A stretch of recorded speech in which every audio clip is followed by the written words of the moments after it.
अलग अलग जो लोग सेलेक्ट होते हैं उनकी स्ट्रैटेजी जानने का मौका मिलता है। बहुत सारे इंटरव्यूज होते हैं और उन इंटरव्यूज में जो लोग सेलेक्ट होते हैं वो जो भी उनका एक्सपीरियंस होता है, जो भी उनकी स्ट्रैटेजी होती है, वो शेयर करते हैं। आप लोगों ने देखा होगा कि आप लोग उस स्ट्रैटेजी को नोट डाउन करते हो और उसको फॉलो करने की कोशिश भी करते हो। बट समहाउ देखा ये गया है कि जो स्ट्रैटेजी उन लोगों पे कामयाबी से एग्जीक्यूट हो पाई, यानी जिस जिस स्ट्रैटेजी को जो उन्होंने बताया इंटरव्यू में, जिससे वो सफल हो पाए, अगर आप वही स्ट्रैटेजी फॉलो करते हो तो वो स्ट्रैटेजी आपके लिए वर्कआउट नहीं हो पाती, काम नहीं करती है। या तो आप कर ही नहीं पाते हो, यानी कि उस स्ट्रैटेजी को बिल्कुल भी इंप्लीमेंट नहीं कर पाते हो, या आप अगर स्ट्रैटेजी को कोशिश करते हो तो रिजल्ट नहीं आता। अब ये बड़ी समस्या रहती है कि भाई एक स्ट्रेटजी है या जो एक जो बुक लिस्ट है।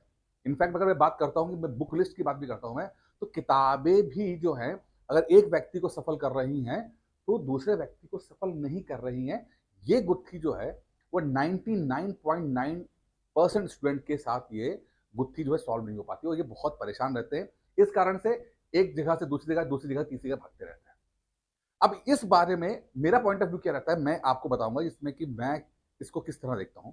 और उसको समझने के लिए सबसे अच्छी बात जो है वो है, एक जापान की एक एक फिलॉसफी है, वाबी शाबी। बहुत अच्छी फिलॉसफी है। कुछ इसमें ऐसी बातें बोली गई हैं जो जीवन के दर्शन के लिए बहुत इंपॉर्टेंट है। लेकिन जब हम वाबी शाबी को पढ़ते हैं और इसको अगर हम सिविल की तैयारी के साथ जोड़ दें, तो जो चीज हम प्रॉब्लम लेकर आए हैं कि एक स्ट्रैटेजी जो टॉपर की है वो हमारे लिए काम नहीं कर रही है, तो उसको एक नए एंगल या नए अप्रोच से समझने की हमें एक एक पॉइंट ऑफ व्यू मिलता है। समझते हैं इसको, मैं समझाऊंगा आपको कि इसमें बोलता है इन परफेक्शन इज ब्यूटीफुल। क्या बोलते हैं? वाबिश अभी बोलता है कि आप, हर व्यक्ति खूबसूरत है। इन परफेक्शन इज ब्यूटीफुल, यानी कि इसको इस तरह समझते हैं कि परफेक्ट होना कोई अच्छी बात नहीं है। अगर आप परफेक्ट नहीं भी हैं तो भी आप खूबसूरत हैं, आप तब उसको भी आप एक्सेप्ट कीजिए कि आप बहुत अच्छी बात है। जैसे कि एक व्यक्ति, उम्र अगर ढल रही है तो बूढ़ा होना भी इम्परफेक्शन है, वो उसको भी हमें अगर ठीक से हैंडल करेंगे तो वो अपने आप में बहुत खूबसूरत हो जाता है। तो ये तो लाइफ की फिलॉसफी हो गई है। अगर इसको हम पीसेस जोड़ते हैं तो हम मानते हैं कि हम लोग जो हैं वो परफेक्ट नहीं हैं। हम we are not perfect student. ये तो हम मानते हो ना कि आप परफेक्ट स्टूडेंट नहीं हो।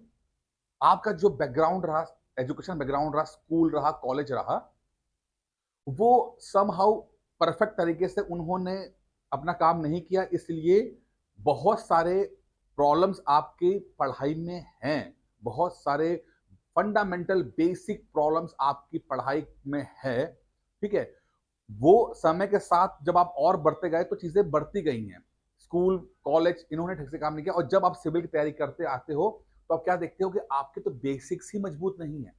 बेसिक छोटी छोटी चीजें ही आपकी ठीक से नहीं आती है। तो ये तो मानना पड़ेगा कि भाई आप जो है वो एक परफेक्ट स्टूडेंट तो नहीं हो। इसीलिए जब एक ऐसा व्यक्ति जो बहुत ही अ, उच्च कोटि के कॉलेज या स्कूल से निकला हुआ है, यानी मान लीजिए कि वो कॉन्वेंट स्कूल से निकला हुआ है, उसने आईआईटी से किया हुआ, जब वो अपनी स्ट्रेटजी बताता है तो आपके लिए वो एग्जीक्यूट नहीं हो पाती, आपके लिए वो नहीं हो पाती, क्योंकि उसका पॉइंट ऑफ व्यू, उसका स्टैंडर्ड, उसकी जो अप्रोच है वो उसके लिए तो कर सकती है, लेकिन चूंकि आपका तो बेसिक ही गड़बड़ है तो आप जो है वहां पर मात खा जाते हो।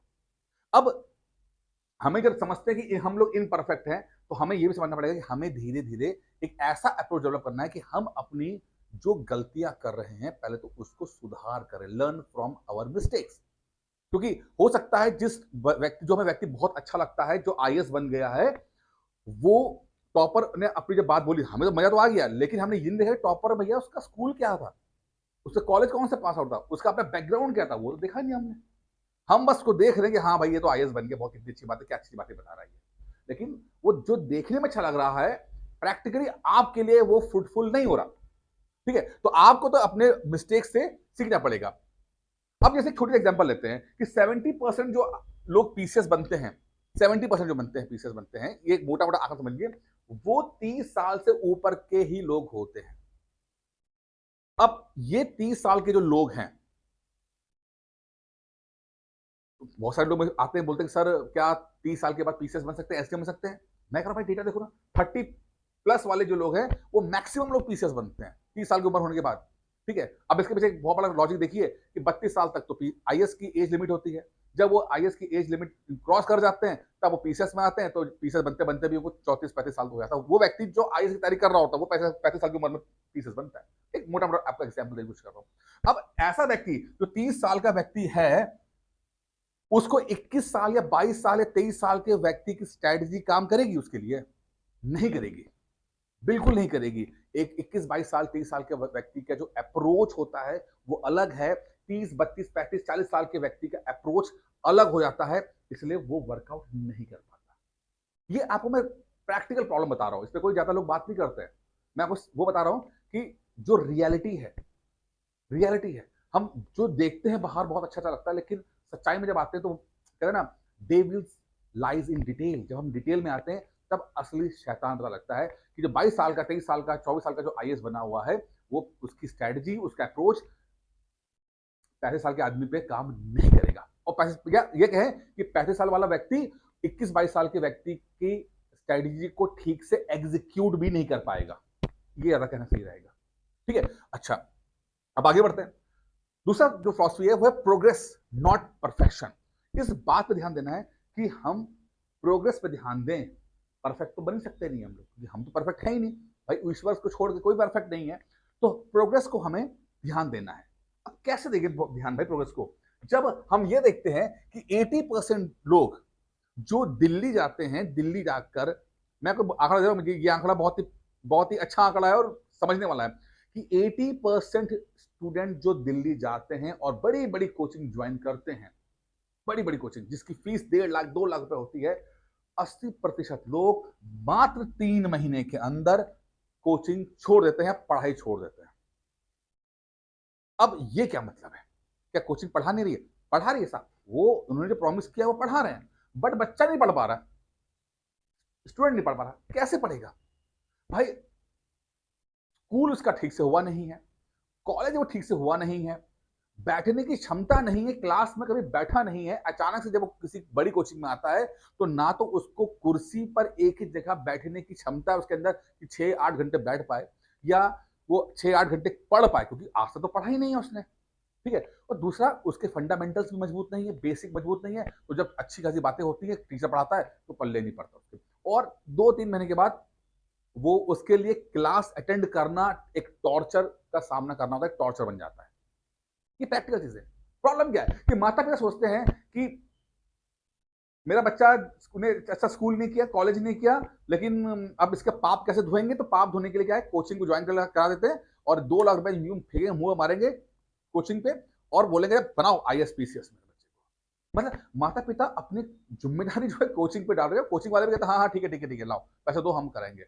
कोचिंग वालों ने भी उनकी इस मानसिकता को कैश किया, बोले हाँ पढ़ा दिया। और कोचिंग वालों ने क्या किया, क्लासेस दे ली, अब बच्चा खुद ही नहीं आ रहा है, तो माता पिता भी कुछ नहीं बोल पाते हैं कि भाई ऐसा है कि क्योंकि गलती तो बच्चे की है। अब जिस बच्चे ने 1 घंटा नहीं बैठ सकता पढ़ाई के लिए, उसको 6 घंटे बैठा रहे हो कुर्सी के ऊपर, कैसे पॉसिबल है? कैसे पॉसिबल है? ये है प्रैक्टिकल प्रॉब्लम्स। ठीक है, अगर और यही ऑनलाइन के अंदर भी होता है, यही ऑनलाइन के अंदर होता है। आप बड़े बड़े कोचिंगों को जाके ज्वाइन कर देते हो, ऑनलाइन कर देते हो। ठीक है, अब आप इमेजिन करो कि जब आपको पढ़ने की क्षमता है ही नहीं, घंटा 2 घंटा 4 घंटा, तो कैसे करोगे? अब इसको जब मैंने अपनी कोचिंग में लाया तो मैं जापान की एक और स्ट्रेटजी होती है, उसको होता है काइजन बोलते हैं। काइजन मतलब होता है स्मॉल स्टेप्स, स्मॉल इंप्रूवमेंट, कि अगर आप जो भी जीवन में करोगे तो छोटा छोटा इंप्रूवमेंट होना चाहिए, छोटा छोटा। हर एक स्टूडेंट जो खासकर 30+ वाले और खासकर जो गृहिणियां होती हैं, मैंने चीज देखा कि जो कि इनका ब्रेक हो जाता है पढ़ाई या और जब फंस जाती है तो इनको स्पेशल अटेंशन देना पड़ता है। इनको आप उसी अप्रोच से नहीं पढ़ा सकते जो 21 साल के 22 साल के बच्चों को पढ़ाओगे। तो करना क्या पड़ता है, मैं हमेशा बोलता हूँ कि जब आप लेट स्टार्ट आते हो, मैं बोलता हूँ भैया ऐसा है, पहले तो कम पढ़ाई करो, ज्यादा पढ़ना ही नहीं है। पहले तो उतना पढ़ो जितना आप सुकून से पढ़ पाओ। तो कहते कितना पढ़ पाओगे? वो हमेशा वो आगे बोलता है 1 घंटा पढ़ लेंगे ना, मैं 1 घंटा, वो जब 1 घंटा बोलता है तब मैं कहता हूँ आधा घंटा पढ़ो। जब वो दूसरा बंदा कहता है 1 घंटा पढ़ लेंगे, तब मैं कहता हूँ आधा घंटा। मुझे पता है कि वो रियलिटी तो ये है कि वो 15 मिनट भी नहीं पढ़ पाएगा, क्योंकि उसका इतना फोकस है ही नहीं। तो मैं कहता हूँ 15-20 मिनट से पढ़ना शुरू करो, ये है रियलिटी। 15 मिनट से पीसीएस नहीं बनोगे, बट पीसीएस की पढ़ाई छोड़ोगे नहीं, क्योंकि बड़ी बड़ी बातें करने वाले लोग का हर्ष हमें देख लिया है। जो बहुत घर से निकले थे, अपने गाँव से निकले थे कि भैया आईएएस बन जाएँगे तभी आएँगे नीली बत्ती के साथ। उनका हर्ष देख लिया, पढ़ाई छोड़े यूँ भागते हैं 3 महीने के अंदर। तो सबसे पहले तो ये करना है कि पढ़ाई नहीं छोड़ने देनी। जिंदा रहेंगे तो पीसीएस बन जाएँगे, जिंदा रहना मतलब कि कॉम्पिटिटिव रहेंगे, एग्ज़ाम में जिंदा रहेंगे, एग्ज़ाम में रहेंगे तो आईएएस बन जाएँगे।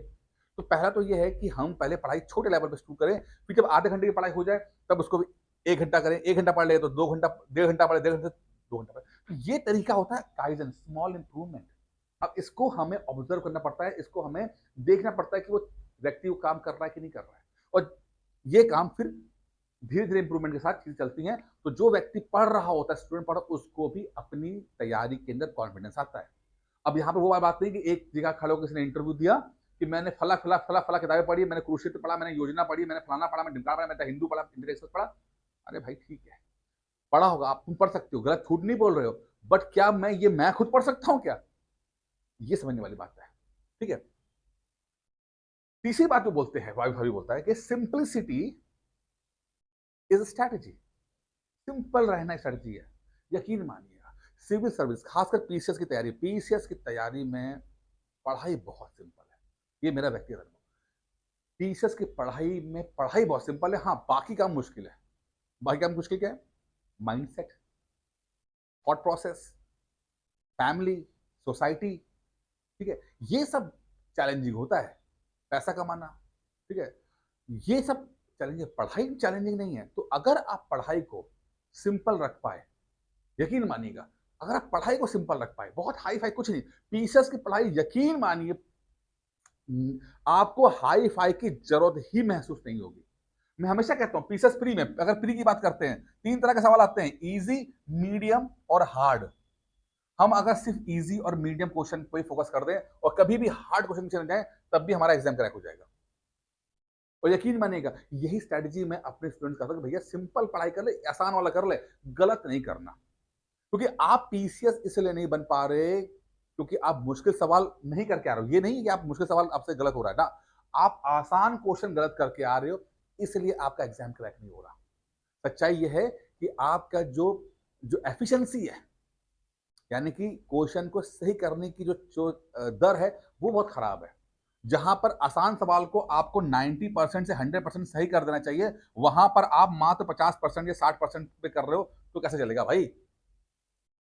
ये होता है कॉन्शियसली आपको अपनी तैयारी को ऑब्जर्व करना कि भैया मैं कर क्या रहा हूं। मैं कि 10 आसान सवाल आए तो क्या मैंने 6 राइट की हैं, कि 7 राइट की हैं, कि 8 राइट की हैं, कि 9 राइट की हैं। अगर आप 6 राइट कर रहे हो तो मामला अलग हो जाएगा, 9 राइट करो तो मामला अलग हो जाएगा। तो यहां पर हमें समझना है कि पढ़ाई सिंपल और उसको ही स्ट्रैटेजी बनाने पड़ेंगे। जैसे कि मैं कहता हूं कि भाई मात्र 100 टॉपिक ऐसे हैं जो, जिसको मैं ट्रेंडिंग टॉपिक भी कहा बनेंगे कई बार, ट्रेंडिंग टॉपिक। अब ट्रेंड टॉपिक क्या है? वो टॉपिक जो वो ट्रेंड के अंदर है, ट्रेंड में चल रहे हैं, ठीक है? एग्जामिनर भी देखता है कि क्या चल रहा है। जैसे आजकल क्या चल रहा है? डिफेंस, इंडिया पाकिस्तान का युद्ध हुआ है भाई, डिफेंस के सिवा कुछ और काम आएगा क्या? पूछेगा सवाल 2 साल इस एग्जाम में 1-2 सवाल 100% आने वाले हैं। हथियारों के ऊपर आना है, पिछले साल भी आया था, इस बार भी आएगा, इस बार 2 सवाल आ जाएंगे आपके।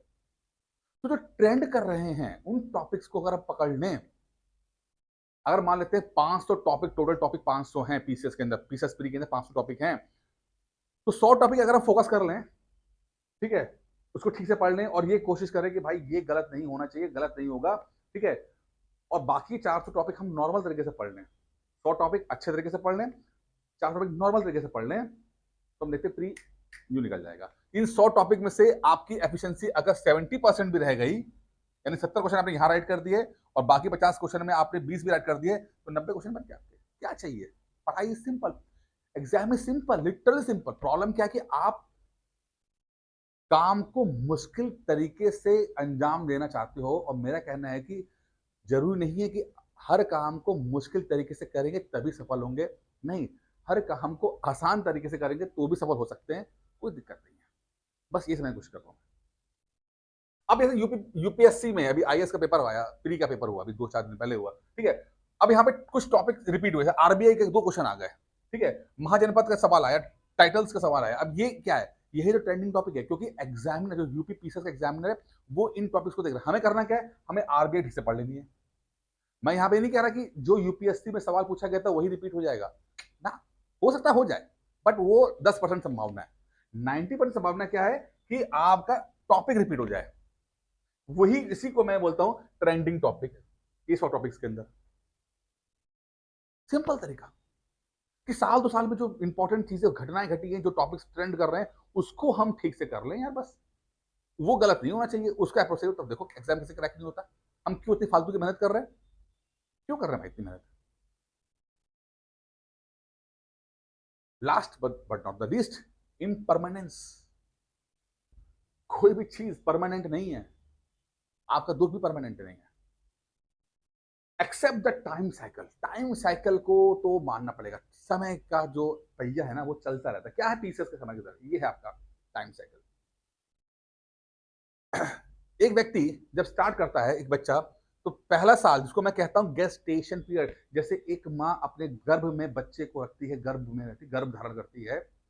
अब बाहर से कुछ नहीं दिख रहा भाई, बाहर कुछ घटना नहीं घटी है, पेट के अंदर ही बच्चा गर्भ में है, अभी बाहर कुछ हुआ नहीं है, उसे कहते हैं गेस्टेशन। पीसेस की तैयारी शुरू करने वाले जो लोग हैं, उनकी पहली साइकिल या पहला साल, या जो मैं कहता हूँ कि वो गेस्टेशन पीरियड होता है, कि दुनिया को दिखेगा नहीं रिजल्ट आया कि नहीं आया, लेकिन आप चूंकि रोज पढ़ाई कर रहे हो, रोज आधा घंटा 1 घंटा आप पढ़ाई कर रहे हो, रिविजन कर रहे हो, तो धीरे धीरे करके आपके दिमाग में चीजें बढ़ रही हैं। जैसा बच्चा जो गर्भ में धीरे बढ़ता है, वैसे दिमाग में आपकी चीजें बढ़ रही हैं, बाहर कुछ नहीं दिखेगा। तो गेस्टेशन पीरियड, बाहर कुछ दिख नहीं रहा, लेकिन अंदर घटना घट रही है। दूसरा साल आते आते तक, दूसरा साइकिल, आपको प्री क्रैक करने की क्षमता आ जानी चाहिए। आ जाती है, बहुत सारे लोग प्री क्रैक कर देते हैं, ठीक है। थर्ड ईयर तक आते आते आप प्री और बेस भी क्रैक कर सकते हो। ये एक जर्नलाइज मैंने किया कि पहला साल 0 लेवल पे, सेकंड साल प्री हो जाए, फिर मेंस हो जाए, फिर चौथा साल से 5वां साल, ये 2 साल यानी इसको कहते हैं थर्ड फोर्थ फिफ्थ ईयर, ये ना, ये ऐसा टाइम है जहां पर आपके पास नॉलेज है, एक्सपीरियंस है, एनर्जी भी है, जोश में हो, ठीक है। तो यहां पर आपको एग्जाम क्रैक करके नौकरी पा लेनी चाहिए, किसी भी स्टूडेंट को पा लेनी चाहिए। लेकिन अगर दुर्भाग्य से ये 5 साल निकल जाते हैं समहाउ, तो ये ग्राफ है ना, वो डिक्लाइन करना शुरू हो जाता है, डिक्लाइन करता है। और जब डिक्लाइन करता है, तो फिर आप जितनी मेहनत कर भी रहे होते हो, रिजल्ट पॉजिटिव नहीं आ रहा होता है। देखा ये गया है कि 5-6 साल के बाद वो व्यक्ति जिसने कभी इंटरव्यू दिया होता है, आज से प्री नहीं निकल रहा होता है। क्यों? क्योंकि टाइम साइकिल पूरा हो गया भाई इसका 5 साल का। और 5 साल का मतलब क्या होता है कि जो एग्जामिनर था, वो उसकी अप्रोच चेंज हो गई। बुक्स जो 5 साल पहले चलती थी, वो बुक्स चेंज हो गई, यानी कि बदलाव आ गया है, कुछ तो बदला है। जो पहले आपके लिए क्लिक कर रहा था, अब क्लिक नहीं कर रहा, कुछ तो बदल गया है, ठीक है। कुछ तो बदल गया भाई, कुछ तो इम्परमानेंट है, सब कुछ इम्परमानेंट, कुछ क्या, ठीक है। तो एक्सेप्ट द टाइम साइकिल। अब क्या है कि जो लोग यहां पर आ गए हैं, उनको मैं फिर कहता हूं कि बिना कुछ एक्स्ट्रा एफर्ट किए वो उनका साइकिल रिवर्स नहीं जाएगा, ऑटोमेटिकली तो कभी नहीं जा सकता, क्योंकि वो फ्री फॉल कर रहे हैं भाई, नीचे गिर रहे हैं बस। उनको कुछ नीचे देना पड़ेगा, यानी कि कोई गाइडेंस, कोई एक्स्ट्रा एफर्ट, कोई एक्स्ट्रा एनर्जी, कोई एक्स्ट्रा नोट्स, कुछ तो एक्स्ट्रा एक्स्ट्रा करना पड़ेगा, तभी उनकी साइकिल जो है रिवर्स जाएगी।